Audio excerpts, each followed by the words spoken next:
All right, welcome everyone to Inside the Pro Mind. My name is Gary, and we're going to take you on a journey with my good friend who's on the other side of the screen. His name is Rob Gotchall. Rob is a world class, he's one of the top players ever on the amateur side of the sport. And most recently, the last 2 years, has spent his time dedicating himself and his talents to helping Team Storm out on the pro tours. Rob, we're super happy to learn from you. What do pros really think about when competition is going on? Well, Gary, thanks for having me. I'm excited to share some insight. Pros got a lot going on while they're competing or while they're on the road. There's a lot of challenges that come their way, and I'm looking forward to discussing some of those with you today. Rob, we're going to get into this is going to be an interview style, podcast style uh, type of show. And the reason we're doing it is because our YouTube subscribers had said, hey, we want more information. We want more education. We want more behind the scenes.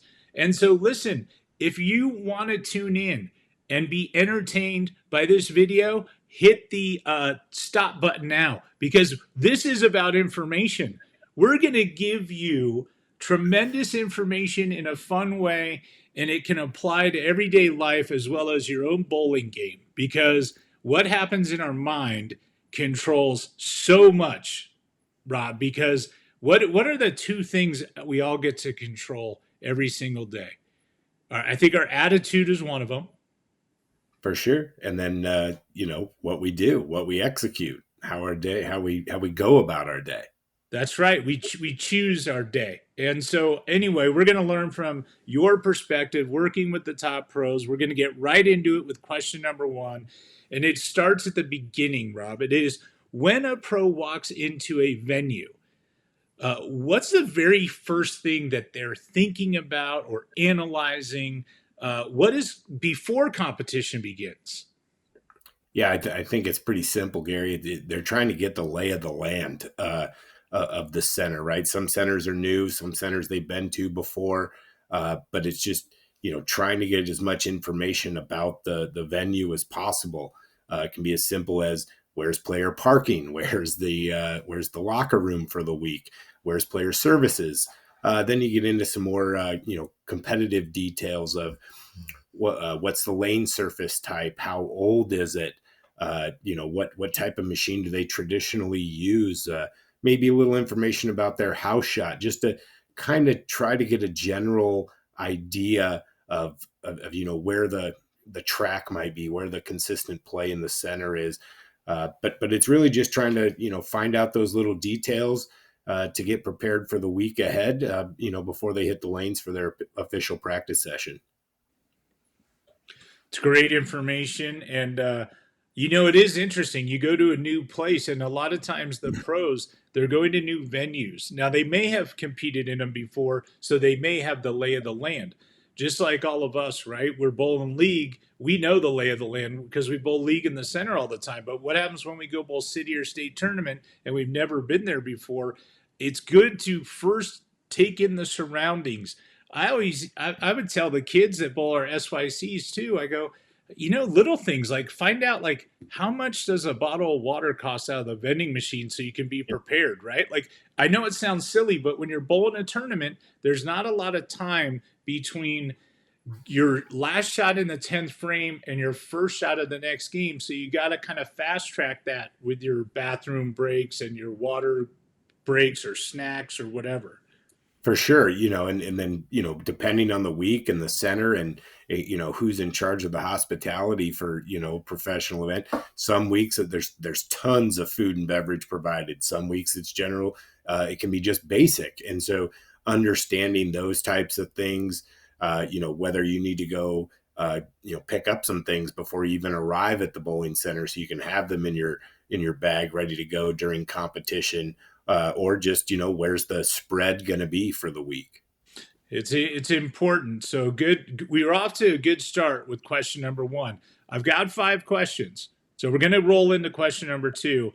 And again, it kind of leads into preparation, just like understanding your surroundings.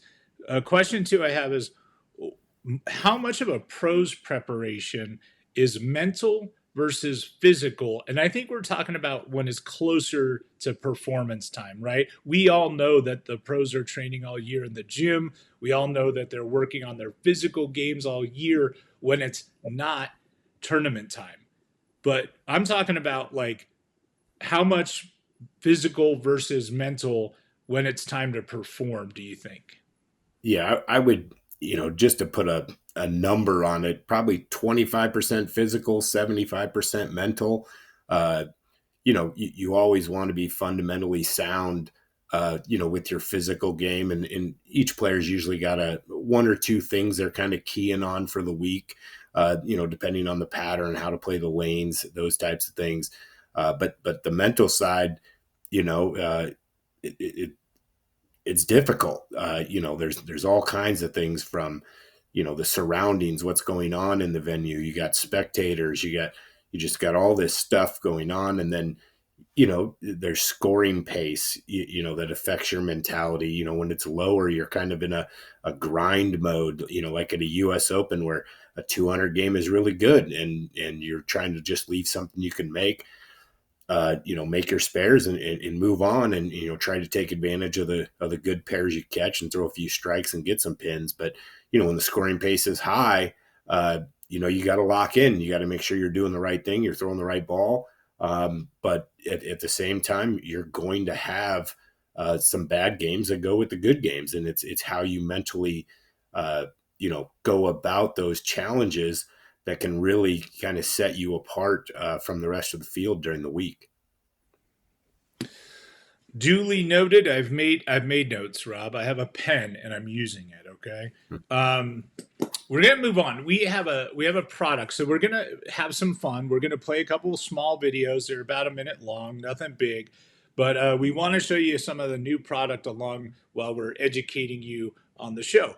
The first video we're gonna watch is our dear friend Chris Schlemmer. Now, for those of you have not known Chris's background, when he was a young lad, like I'm talking growing up as a young boy, Chris was quite a talented bowler. He was a very good bowler.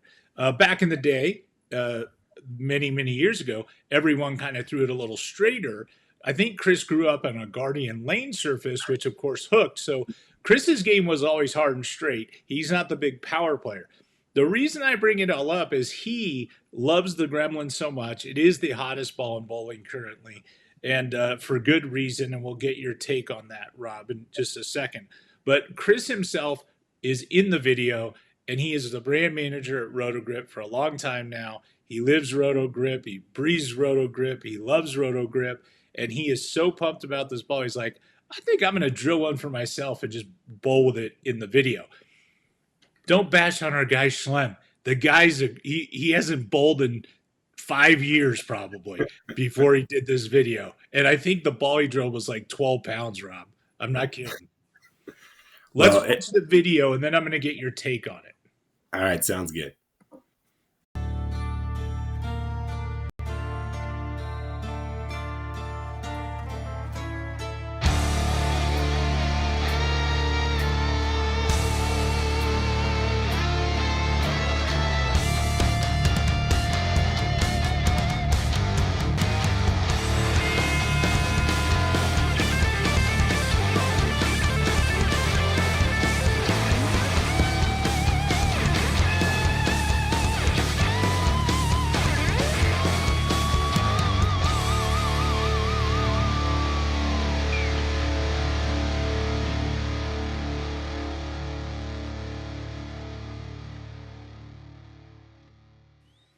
It's a beautiful little ball, this gremlin.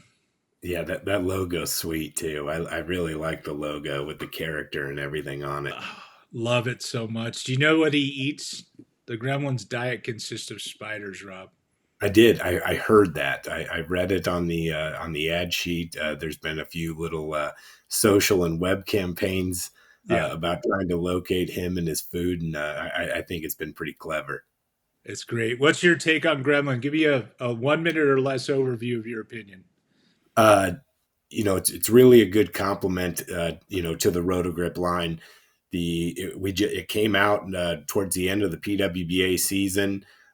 We bowl on a lot of high friction surfaces throughout the year. A lot of high temperatures in the area, so the lane seems to transition quite quickly. The rotogrip was the perfect complement to some of the other kind of pearl asymmetrical balls that are on the market. It's a little bit cleaner than some of the others, which helped it get through the front. Has very nice response to friction, but at the same time is a nice predictable ball motion that players like to see. It's certainly hot. We're trying to keep up with demand. If you find one in your local VIP pro shop, pick one up because they've been kind of, they've been scarce. These little gremlin guys, they've been scarce. So, Rob, it's time for question number three. Three, the third, the third one, Rob. Talking a little bit about lane plane adjustments. So we started with some mindset preparation in questions 1, 2. Now we're going into question 3. What are the pros actually looking for when they throw their first few shots at any event, whether it's even just a local tournament or maybe they're subbing in a league or it's the Open Championships or it's the Pro Tour? I'm pretty sure they have a game plan. Walk us through what the greats like a Kyle Troop and a Francois Lavoie and a Liz Johnson. What are those first few shots telling them? Yeah, they're starting with a ball that they know the motion. We can put it in that benchmark ball category. Something like a phase two, optimum idle, those types of balls, the symmetrical sanded ball, and really what they're just trying to see is, does it get through the front? Where does it slow down on the lane, and how much does it hook? Uh, and then as they get that information, then they're able to kind of decide what other maybe types of balls they should use. What kind of ball changes they might need to make, play the lanes a little bit differently. But really, they're just trying to kind of see what the lane is doing to their ball, or the oil and the pattern, all those variables, what that's doing to their ball reaction, and how they need to best navigate it to find the best ball reaction they can have. I love it. That's good info. Rob, we're going to stick with equipment. I'm going to kind of throw you, like we talked a little bit about those first few shots. Now we're going to roll into specifically talking about equipment. And I've got my question 4 for you. Comes with a 4. Can you see all my little digits? 4. Yes, sir. It Yes. also comes with a A. So there's a 4 and a 4A that are coming your way. When it comes to equipment, what's the decision making process like during competition? So they're in the heat of battle at this time. They're in between a round or a block, right? They're the tournament is in full bore. Um, Walk us through how are they thinking? Are they many steps ahead? Do they wait for something bad to happen before making a change? What happens in the pro mind? Yeah, I think on the pro side, they're always trying to kind of be ahead of the game, ahead of the moves, ahead of maybe the balls at the same time. So they're always trying to gather information. This is where them and their relationship with the tour team, or maybe a personal friend or coach that's kind of following them around as well, can be a tremendous asset. Trying to get as much information as possible. What are other people doing? What other types of balls are people throwing? Where are they playing the lanes? And just so as they start to think about these things, and see what's happening, they're always trying to be ahead of it. We kind of, we don't joke about it because they're competing for their livelihood, but we say all the time, it's better to be ahead of it than it is behind it, because obviously, if you needed to change balls, or you need to be playing a different part of the lane, you can leave splits, or you can leave spares when everybody's striking. And so even if you kind of get ahead of the moves or ahead of the ball change, you're kind of where you are, where you're wanting to be next, and that minimizes the amount of frames it takes you to kind of be up to speed on things. I love it. And so, Rob, one of the things, and you and I have talked about this, in our travels and our time together. And we try to teach it to, like I said, the kids growing up is like when you throw a shot, right? When it doesn't even matter. The shot could be your best shot of the day. It could be pretty good shot. It could even be slightly marginal. Right? The key for us as bowlers is to watch the ball go through the pins and off the pin deck, because a lot of times we can make an adjustment based on that information we receive.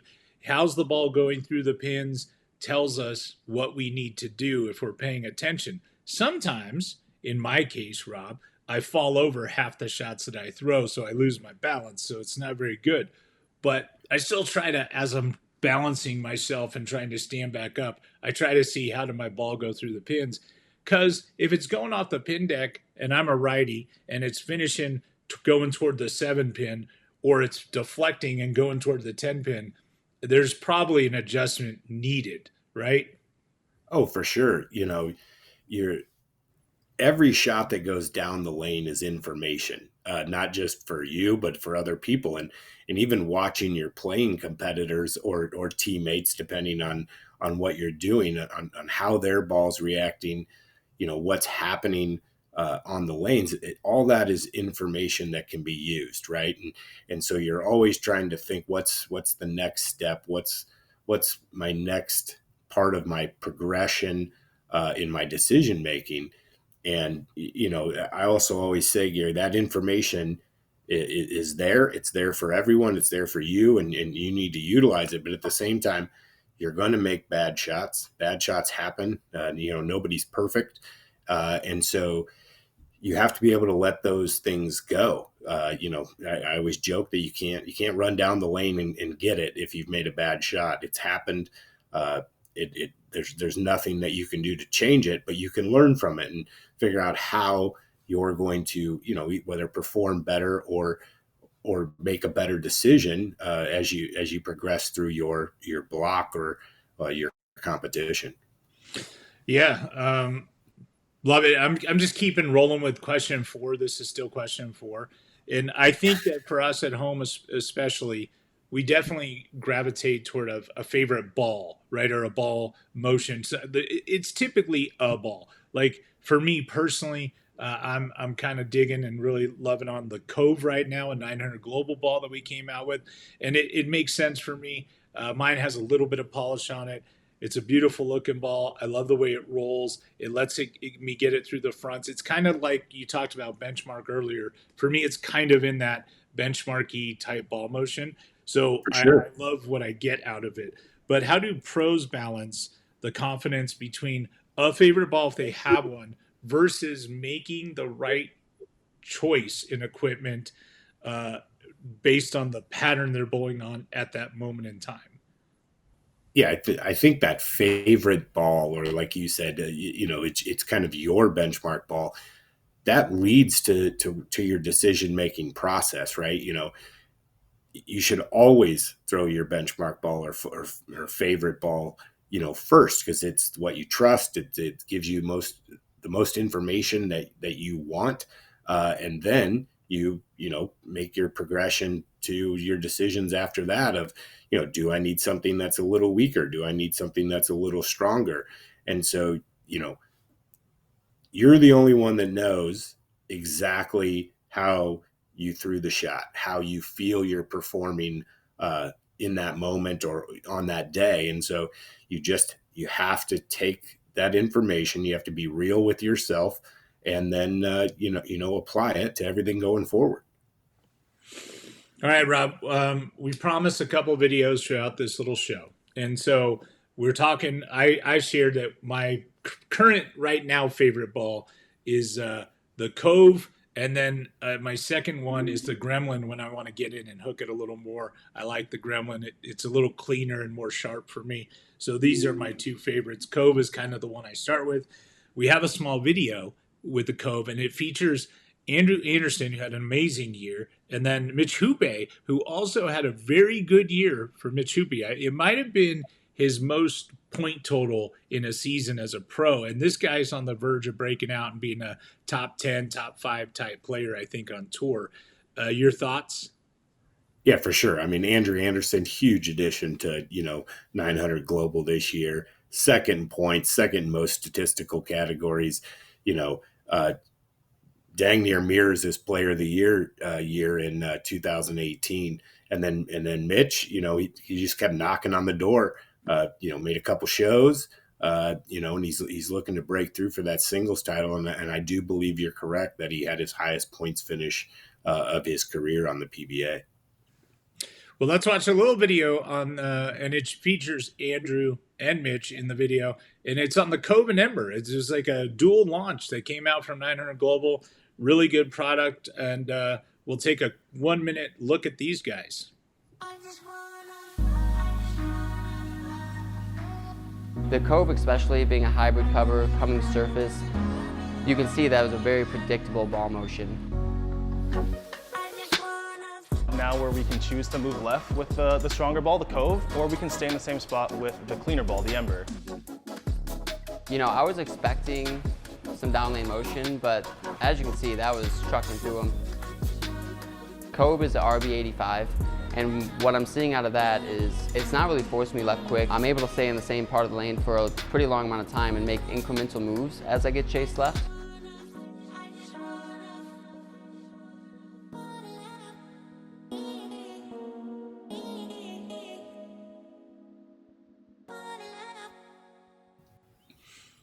All right, there's a little Cove and Ember video that we promised. Really great product line additions to the global product line. They're fantastic. On that side, you got Origin EX and Origin currently in the lineup, right? And Origin is a home run ball. Origin EX followed, and this is like I refer to it as like the house shot killer ball because it blends out any kind of time you're bowling on something that, ironically, it's the really easy oil pattern or the really hard oil pattern. This is where the Origin EX shines because on the easy, where there's a ton of oil in the middle of the lane and less to the right if you're a righty, it kind of blends out that, and you don't get the over and under reaction that you would get in some of the different cover stocks. Origin EX just kind of, man, if I get it to dry a little early, it rolls off it real nice. If I get it in the oil, it's got enough cover to dig through and still get to the pocket and hit with authority. And then you add these two balls with Cove and Ember, and it's a nice little lineup right there. Oh, for sure, Gary. Like you said, the Origin EX really blends out the wet dry really well. It doesn't over respond off the friction, but's got enough teeth to kind of dig into the oil. And then, the Cove and Ember was obviously a strategic launch, by the brand and by our R&D department, because you got the same core in both balls. You got one with a little bit stronger, rounder cover, and excuse me, and then you got the Ember with a cleaner, little more responsive cover. So they can work for both balls, can work for people, but also you can kind of tailor which one best fits your game based on your style. If you got a little bit of slower ball speed, less rev rate, the Ember being a little cleaner and a little more high response to friction might be better for you, to where if you do got a lot of high rev rate and maybe a little bit faster ball speed, you want that ball that's got a little more texture, kind of dig in and just kind of round off the pattern. Thank you, Rob. I appreciate I appreciate you talking to me also today and explaining it in a way that I'm going to understand it, because I'm not a pro, right? I have a full-time job. I raise a family. I love to get out and still compete a little bit when I can. But I'm not digging into RGs and differentials too much. What I need to know is overall ball shape, and if it's good for guys like me now that I've aged. I throw it slower. When I was a kid, I used to throw it a lot harder. Now my ball speed's just gone down. It's just natural, right? Oh, for sure. You try to simplify things the best you can, when it comes to ball reaction. One of the simplest analogies that I use, it's just like tires on a car, right? How your ball is making traction on the lane is no different than tires to a road, right? If there's snow on the ground, racing slicks, or tires with no tread are not going to have much traction at all, and they're going to slip and slide all over the place. No different than a shiny, weaker ball on top of all the oil. And then, if you use, call it big treaded tires that you see on a lot of trucks or tractors or things like that, those things dig right in, don't have much problem. And that's like a more sanded ball, a heavily sanded ball that's just going to dig into the oil. All right, Rob, I got one more official question, then I had a bonus question for you. Do you have All time right. for that? Sure. All right. From your perspective, what's the most misunderstood part of a pro's mindset when they're competing at their highest level? And I want to frame this for our audience watching. Um, the highest level for a pro might be a US Open or a Masters, but for us at home, it might be our city or state tournament, or if we go to nationals, right? So it's different for everyone. But what isn't different is that's your biggest event you're going to play in for the year. So, but whatever that is, it's your biggest. And so obviously there's some nerves associated with it. You care, you want to play well. You put in maybe a couple extra practice rounds leading up to the event. So yeah, I'm just curious, like what don't we understand that pros do when it comes to competing at the highest level? Yeah, I mean, first of all, everybody's nervous in different situations. Like a pro might not necessarily be nervous to start the event, but when they have a chance to make a show or even a chance to win a title on TV, those nerves come into play. It's human nature, in the competitive space. And the simplest thing to try to accomplish when you're bowling your big event, whether it's a professional tournament or your state tournament stuff, is you have to try to be as normal as possible, right? Whether it's your process, make sure you're doing your pre-shot routine. You just try to have to stay as calm as you can. Big moments are going to happen.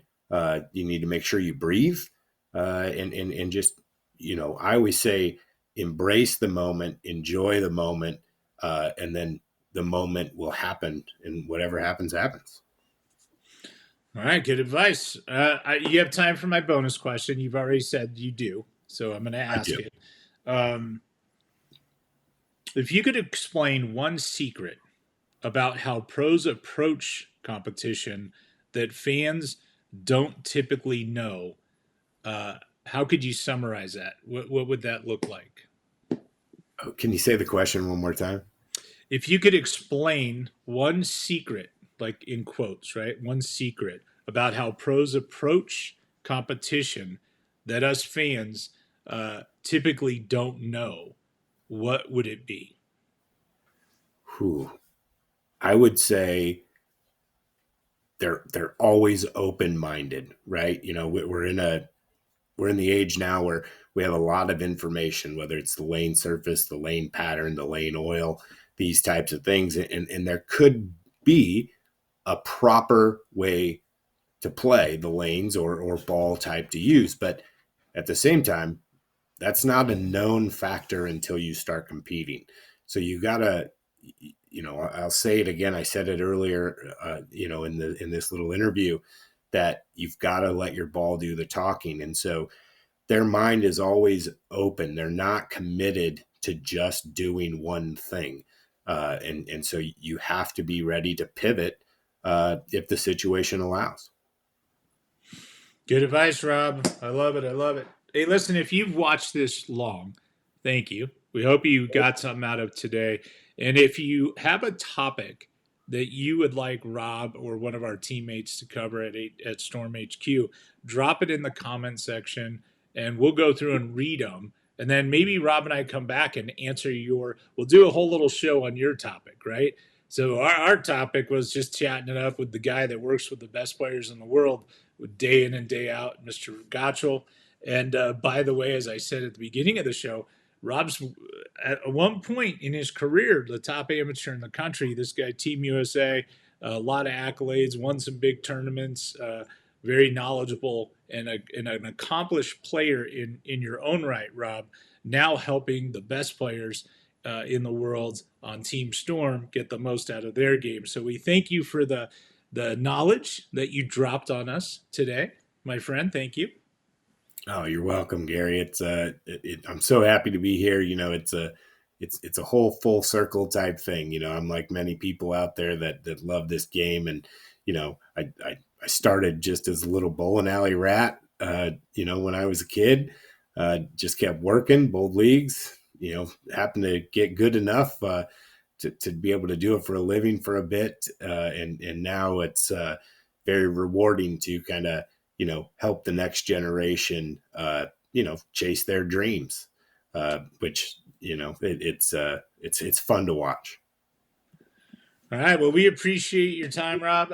Listen, drop those comments or topics in the comment section, and we'll cover it. We'll have some fun. We're not afraid to jumping on and talking a little bowling with everyone. Uh, Reminder, everyone, enjoy this great sport. Enjoy this great game at whatever level you play it at, and remember to always bowl up a storm.